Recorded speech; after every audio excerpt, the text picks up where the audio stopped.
Situé au cœur du quartier Saint-François, l'hôtel du Bocage de Bléville accueille depuis bientôt un mois et jusqu'au 2 janvier prochain l'exposition Quai du Brésil, nom éponyme d'une œuvre parmi la trentaine exposée de l'artiste Noémie Pujol. Pour en parler aujourd'hui, je suis avec Alban Chénion, responsable du pôle des publics et de la communication et de la valorisation des patrimoines auprès de la ville du Havre. Bonjour. Bonjour.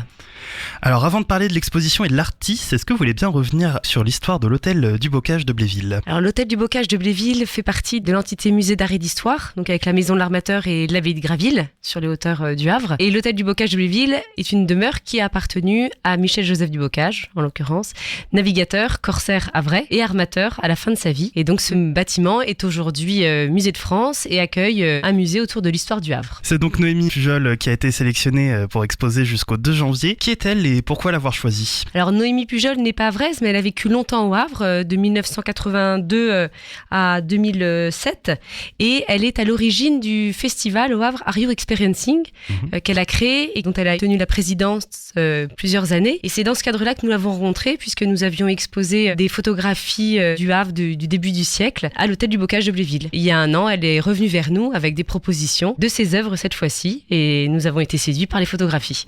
Ce sont donc une trentaine de photographies de l'artiste qui ont été sélectionnées dans le cadre de cette exposition. Qu'est-ce que vous avez sélectionné et qu'est-ce que les visiteurs pourront voir ? Ces photographies sont une sélection de clichés pris par Noémie Pujol pendant sa période au Havre. Et donc, elles reflètent à peu près le travail de Noémie Pujol et offrent un bel hommage à la ville. Ce sont principalement donc des vues du port ou du bord du mer, des vues prises instantanément et des lieux et des situations qui ont touché en fait Noémie Pujol. Très bien. Et donc, il y a un lien, vous le disiez, avec le portuaire et du coup avec l'histoire de l'hôtel du Bocage, je suppose. Effectivement, ça, c'est un petit clin d'œil à l'histoire havraise puisque ça reflète un petit peu l'évolution rapide du Havre, et c'est ce que nous, dans nos collections, on essaye également de montrer. L'hôtel du Bocage de Bléville sera, après cette exposition, fermé jusqu'au mois de mai pour des travaux de rénovation. À quoi doit-on s'attendre pour sa réouverture ?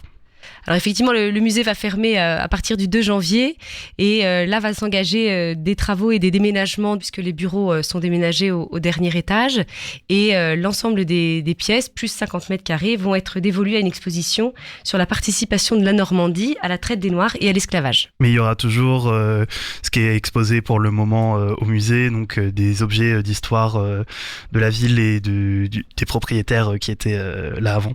Alors pendant 6 mois justement, le musée est vidé de ses œuvres et c'est 200 mètres carrés qui vont être vraiment dévolus à la thématique de la traite et de l'esclavage. Si vous voulez profiter de l'exposition, ça pourra se faire durant les vacances de Noël. Quand est-ce que vous êtes ouvert ?